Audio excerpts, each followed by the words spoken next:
Welcome back, boxing fans. I just saw, of course, one of the most racially biased pound-for-pound top 10 lists I've seen since Champside. And this is the problem when people do this. It's fine that you have your favorites list, because that's what this is. This is blatantly my favorites list. I like black fighters, so I rate black fighters. I don't rate Asian fighters or non-black fighters, so anybody I put on this list, I'm going to downplay and discredit just based on the position I put them in, even if I don't put them on the list at all. Like, you think about this list. If you're going to make a list like this, the only reason you're silent is because you can't justify it. You can't justify why people are on this list where they are, why some people are on this list coming off of losses, some of them brutal fucking losses, while other fighters who are undefeated, who've had career-defining victories against pound-for-pound quality opponents, somehow are not on the list, right? When you look at my list, and many other people's lists, we break our list down based on resume and accomplishments. Eye test is not the predominant thing that dictates how a guy gets on this list. Unfortunately, we see a lot of YouTubers, American YouTubers, that now, because fighters they support don't have the accolades, don't have the resume. What do? They try to manufacture something by saying, oh, my list is based on the eye test, because not everyone is given the same opportunity as other people, so you can't really base it on what they've accomplished, because these people were given opportunities to accomplish things while other fighters weren't given these same accomplishments. So it's far wrong to use that as a criteria. So I'm just going to use my opinion, and that's going to obviously trump any tangible type of evidence, right? That's what you get from these dudes, as if their opinion, their eye test somehow means something. No, it means fucking nothing. It means literally fucking nothing. No one gives a fuck about your opinion, especially if you're unable to support it and defend it. So let's look at this list. It's ridiculous. Let me just turn the volume off, because you don't need volume, because this list is just manufactured racism. So at number 10, Errol Spence. I have a problem with Errol Spence being on Ring Magazine's list. Obviously, Lomachenko should be on that list. Many other fighters potentially could be on that list above Errol Spence. Errol Spence is literally coming off of a brutal knockout loss and has been inactive for a year since then. So not just based on inactivity, but based on literally getting his fucking ass kicked. Not winning fucking one round. But somehow this qualifies him as a pound-for-pound fighter. I heard one guy say that Lomachenko didn't deserve a world title fight because he was coming off of a loss. But Errol Spence deserves a world title fight coming off a loss because he was a unified champion before he got his ass bludgeoned around the ring. Whereas Lomachenko fought a controversial fight for undisputed against an undisputed champion in Devin Haney that the majority of people felt Lomachenko won. But this is the kind of fanboyism you find specifically from American YouTube channels. It's ridiculous the way they try to fucking shoehorn certain fighters into positions just based on ethnicity and race. At number 9, Charlo. Charlo, who's literally been stripped of his titles, all of them, got beat, embarrassed, fucking fought like garbage. Didn't even fucking come to put up an effort against Canelo Alvarez. So this guy's on the list. Whereas the man that embarrassed and easily outboxed Canelo Alvarez, Dmitry Bivol, somehow this current world champion, active current world champion, who's in line to fight a pound-for-pound top fighter from this list, isn't on the list. Even though he beat a pound-for-pound fighter. You can look at Charlo's resume up and down, and the one thing you're not going to notice is him beating a pound-for-pound fighter. He beat some good mid-tier 154-pound fighters, but he didn't beat any elite fighters, literally in his whole career. There is not one elite fighter on his resume that he beat. He did fight an elite fighter and got embarrassed. Literally, it was a pathetic fucking performance. And people would not be surprised if we never see Charlo, like his brother, in the ring again. And at this point, in truth, if you're that unmotivated to put in a fucking decent effort, why even bother competing? You might as well just retire and live off the fucking huge paycheck you got to fight Canelo Alvarez. But let's keep going on. At number 8, the monster Inoue. So Inoue, who's a 4-weight world champion, 2-weight undisputed. You have a bunch of guys above Inoue on this list who have not done anything comparable to Inoue. They haven't won as many titles. They haven't become undisputed. They haven't become undisputed in multiple weight divisions. Actually, the only 2 people that have are ranked number 1 and 2 on this list. So the other 2 guys that became undisputed in 2 weight divisions are number 1 and 2. But somehow Inoue is number 8. Why? Well, because this guy, his favorite fighter was Inoue. Well, not really, but he used Inoue when he wanted to shit on Roman Gonzalez. Now the truth comes out. He just used Inoue to shit on Roman Gonzalez, which is what he consistently does. He uses fighters to shit on other fighters. Having Inoue at number 8 just really shows how full of shit you are. Because there's no fucking pound for pound list literally anywhere in the world right now that has Inoue that low, because it's ridiculous.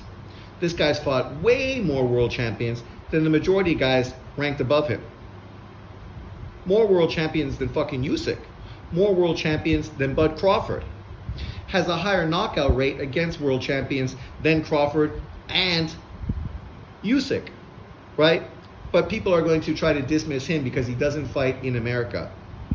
He doesn't fight in America. Well, when's the last time fucking Usyk fought in America? I mean, Inoue's fought 3 times in America. Once in the UK. And it looks like maybe in September he's going to fight again, a second time in the UK. So literally 5 times this dude's fought outside of his country. That's way more than 99% of fighters who've been American champions have ever fought outside of America. But let's keep going. So at number 7,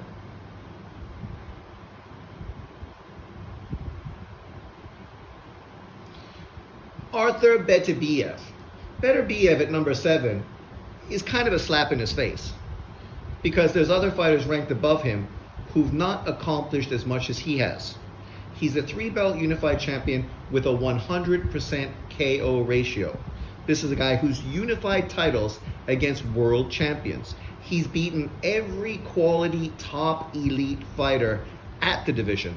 He did not cherry pick fighters that were just part of his promotional team.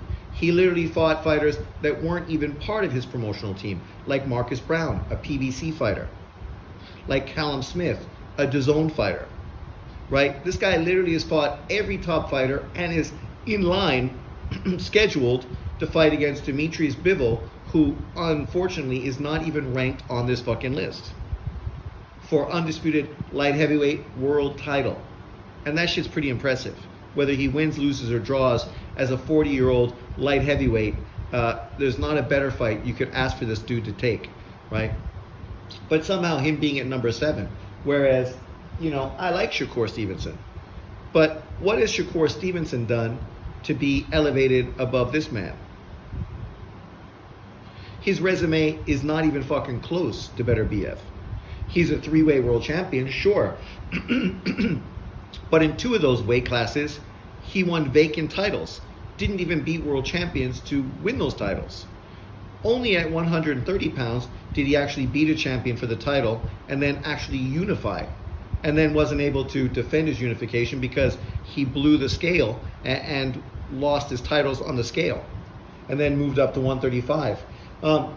Obviously a great fighter and a guy who most certainly could be on the pound for pound list. But ranking him above Beterbiev, there's only one reason that happened.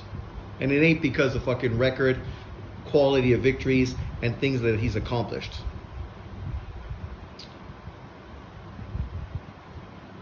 At number 6, Shakur Stevenson. Shakur should be on the list. At number 6, that's probably too high. This is a guy who lost tons of momentum off of a few fights he's had recently, where he's underperformed. Obviously, we're going to see him in against a real low-level fighter next, and a fighter that he should beat easily. But imagine if that fight was against another fighter, say a Caucasian fighter, or maybe an Asian fighter, or maybe even a Latino fighter. This guy right now making this list, putting Shakur at number 6, would be ridiculed and shitting all over that fighter for taking on such a low-level opponent, especially a guy literally coming off of a loss. But this gets you on a pound-for-pound list, apparently, at number 6, above Inoue. Like, anyone that thinks Shakur Stevenson somehow belongs on a pound-for-pound list above Inoue obviously is fucking, using their own supply.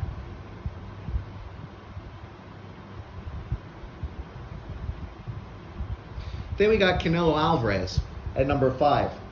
So we're going to have Devin Haney and Tank Davis both above Canelo Alvarez, a fighter who's a 4-weight world champion, undisputed currently at 168 pounds, beat champions to win those titles, unlike some people, and has never got dropped and beaten from pillar to post by an opponent that he was favored to beat. Did lose to quality fighters, yes. When you're a great fighter and you take on great opposition, you potentially lose fights. But you ask me, what has Devin Haney or Tank Davis done that supersedes Canelo Alvarez? If you put both their resumes together, their resumes wouldn't be as good as Canelo Alvarez's resume. That tells you everything you need to know. Literally, if you put Tank Davis's resume and Devin Haney's resumes together, they're not as good as Canelo Alvarez. Then, of course, we know Devin Haney's at number 4, so let's watch. At number 4, Devin Haney. Literally a guy who cherry-picked Ryan Garcia, coming off of a knockout loss to Tank Davis, to sell a pay-per-view and hopefully propel him into that pay-per-view status so he could try to get a fight with Tank Davis and be on even negotiation terms, kind of like Wilder did when he cherry-picked Fury. Yet in both of those occasions, that shit blew up in their faces. Fine, that loss is probably going to be expunged, and he's probably going to have no loss in his resume. But in everybody's memory, they still remember Devin Haney being fucking beaten from pillar to post. So much so that on X, people actually asked the question, whose ass whipping was worse, Errol Spence or Devin Haney? For me, I think it's obviously clear Errol Spence got his ass whipped way worse than Devin Haney, but Devin Haney did most definitely get his ass fucking whipped, and does not belong anywhere in the top 5 of a pound-for-pound list.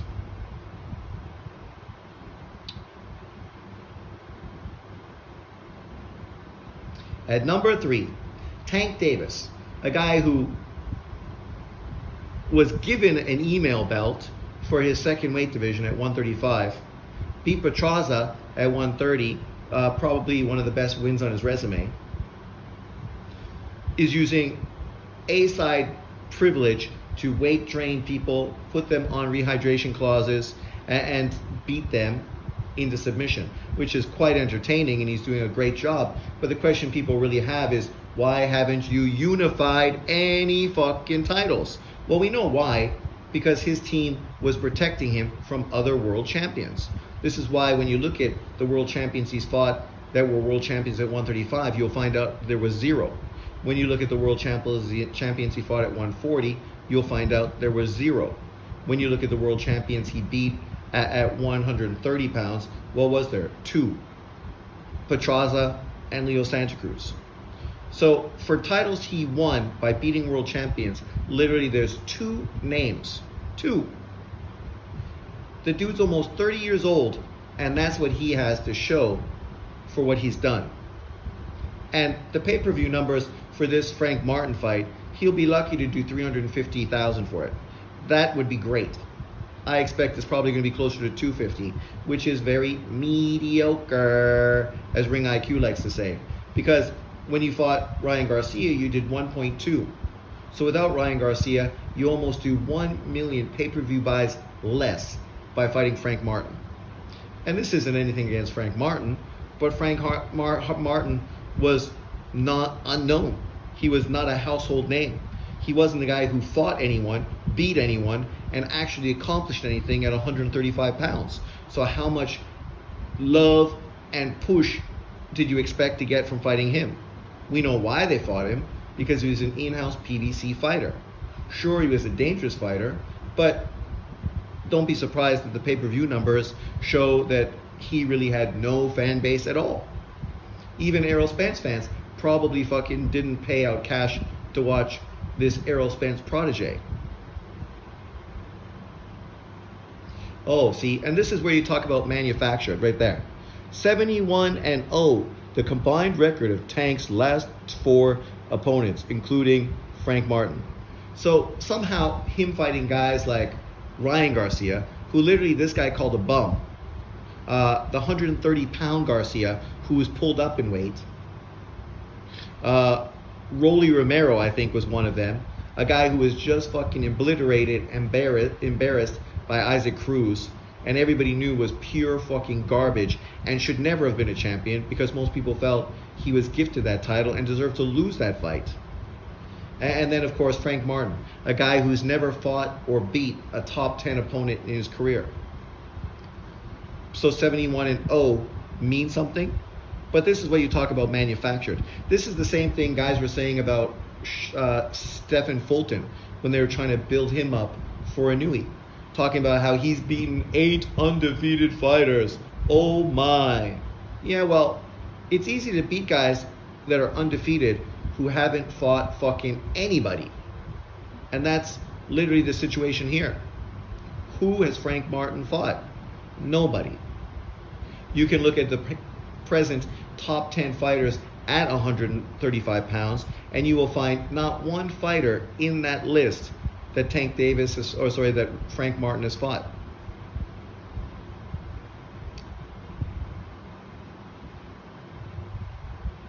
Number 2,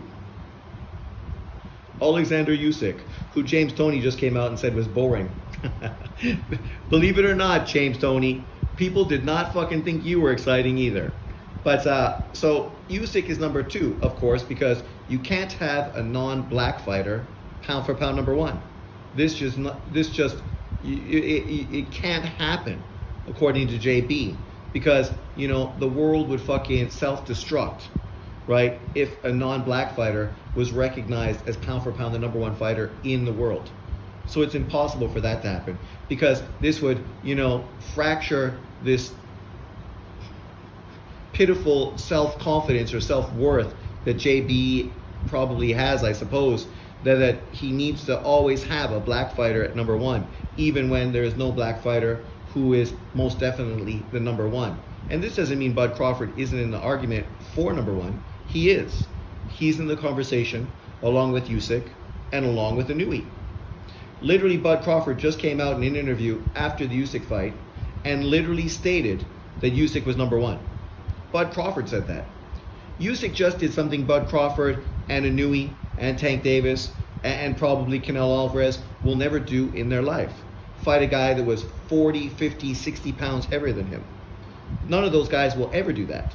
Usyk did that. He fought a guy who was huge, humongous, taller, longer, and significantly heavier in weight. But that's not enough to put him pound for pound number 1. Not on this list, because he's not black. And that literally is the only reason he's at number 2. And if this guy could have justified Tank Davis being at number 2, he would have. And if Devin Haney wouldn't have got his ass beat by Ryan Garcia and would have beat him, this guy called a cherry pick and a bullshit opponent, he would have had him top 3 above Usyk as well. Literally, it would have been amazing to find Usyk slide all the way to number 5 behind, Devin Haney, Tank Davis, Bud Crawford, and I'm sure we could think of somebody else to put up there as well. Because with this guy, it is all about race. Sure, you got some non-black fighters on your list, but you throw them on your list because you feel you're obligated to put them there. Not because you really believe they should be there. But let's keep going. And of course, the number 1, Bud Crawford. But now you put him on your list, and it's kind of disrespectful to Bud Crawford. Because if you ask him where Inoue is on the list, he would never fucking put him at number 8, right? Because that is super disrespectful. But of course, that's what this guy did. Bud Crawford, number 1. No one has a problem with Bud Crawford being number 1. Everybody that has a conversation regarding pound for pound top 10 literally has Crawford, Usyk, and Inoue as the 3-headed monster.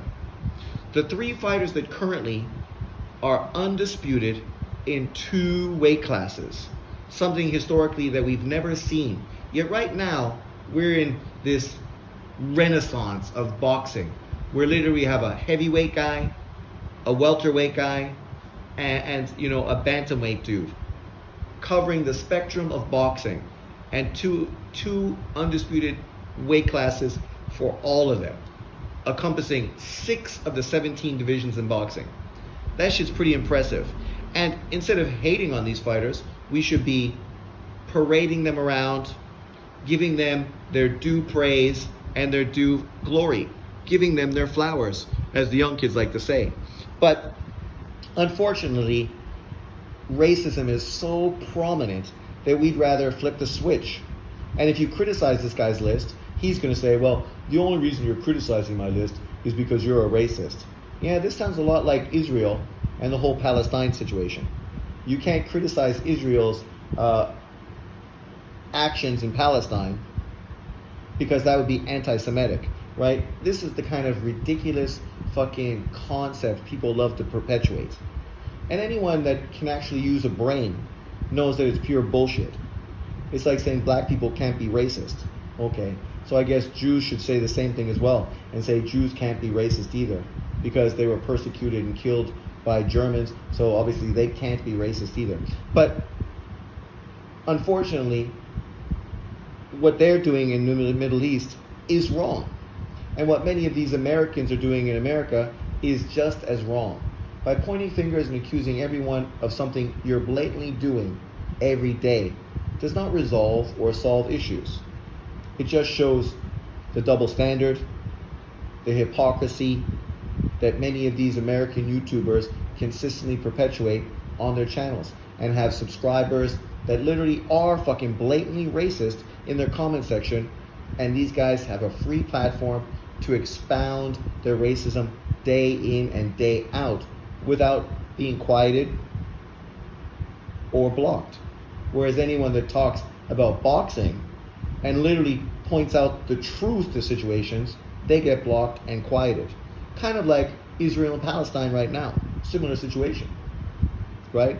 It's ridiculous that this is where we are when we talk about the sport of boxing, because right now there's so much great things to talk about with the resurgence of money coming from Saudi Arabia, all the great fights and the great fight cards that are getting done, right? We don't need to put out lists like this that are blatantly hate lists, because that's what it is. Errol Spence, Charlo, and Devin Haney, all 3 guys coming off of embarrassing losses. Historically, you don't usually find guys that stay on a pound-for-pound list after having embarrassing losses. Remember when Canelo got beat by Bivol? People really wanted to see him pushed off the list completely, even though he was still an undisputed champion at 168. He obviously dropped boom, boom, boom, but on many of the big lists, he wasn't kicked off completely. Lomachenko obviously has fallen off a list, but now he's bounced back with a win. He could easily be on this list above a guy like Charlo and Spence, easily. His resume is better, he faced better competition, he's accomplished more than both of them. That's just true. And as far as Bam Rodriguez not even getting a sniff of this list, or Junto Nakatani, or Dmitry Bivol, the real fucking terrible thing about this list is the fact that Dmitry Bivol, a guy who literally beat a pound-for-pound fighter, somehow still doesn't qualify for this list. But there's no rhyme or reason for why people hate. It just is what it is. And that's all this is. An example of somebody hating based on color, based on nationality, based on just a deep-seated negativity that encompasses everything this person does on his channel. day in and day out. It's a sad, sad situation, but it is what it is. At the end of the day, we will move on because this is not anything that we didn't expect. Actually, it's exactly what we do expect from this guy. But leave your comments below. Let me know what you think about this pound for pound list. It does sound like quite a big load of bullshit. If I was to come up with a pound for pound list right now off the top of my head, it would not be hard to come up with a list I could easily justify based on resume, accomplishments, and what people actually have done in the ring, and not based on their ethnicity or the color of their skin. We'll do this way because this way, you know, it'll make him happy to a certain degree. So fine, we got Bud Crawford number 1. We got Usyk number 2, Inoue number 3. At number 4, I think at this point, you still gotta have Canelo Alvarez. At number 5, I think you'd be mistaken not to have Bivol. At number 6, you probably could have Beterbiev or potentially Tank Davis. Let's go with Tank Davis. And then Beterbiev. And then after that, I would say Lomachenko. And after that, I would probably say, how much is that? 1, 2, 3, 4, 5, 6, 7, 8. So 2 more spots. And as I said, historically, there's probably about 5 dudes you could jam onto those spots. You have, of course, the 4-weight world champion, Ioka. You have Kenshiro. You have, obviously, Nakatani, who's now currently a 3-weight world champion. You also have Bam Rodriguez. So let's go with American. Bam Rodriguez at number 9. And just to be super fair and super American focused, let's put Shakur, a 3-weight world champion, at number 10. Even though, in truth, if you look at what he's done, as opposed to 4-weight world champion, Ioka, he hasn't fought as many world champions. He hasn't won as many weight divisions. His resume is not better. Ioka literally beat champions to win world titles. He did not fight for vacant world titles in 2 of his 3 weight divisions. Even Nakatani, who has really made a big push over the last few years, literally also beat world champions to get world titles. Unfortunately, not at 115 pounds, where Ioka ducked him and dropped the title. And he did win a vacant title. But moving to bantamweight, he beat the guy who beat Donaire to win the world title. And hopefully soon, we'll get to see him beat Inoue's brother to be unified titles. And then hopefully after that, we could see him move up to his 4th weight division and take on the monster in what would be the humongous Asian versus Asian mega fight. And as I said, you could have multiple fighters potentially at that number 10 spot, but I'll put Shakur Stevenson because, you know, obviously to make Americans happy, you need to put as many Americans on the list as possible. So here we have Bam, Shakur, Tank Davis. That's 3. Bud Crawford is obviously number 4. Is that all I have on that list? 4? Maybe it's all. But 4 out of 10 is almost 50%. You could also make an argument for Lopez, but because of his inconsistency, I find it very difficult to put him on the list. We could also criticize Shakur for his inconsistency as well, but his inconsistency did not lead to a loss. But let me know what you think about my list. As I said, this isn't really the list that I would come up with if I wanted to be 100% truthful, but I think it's not too bad.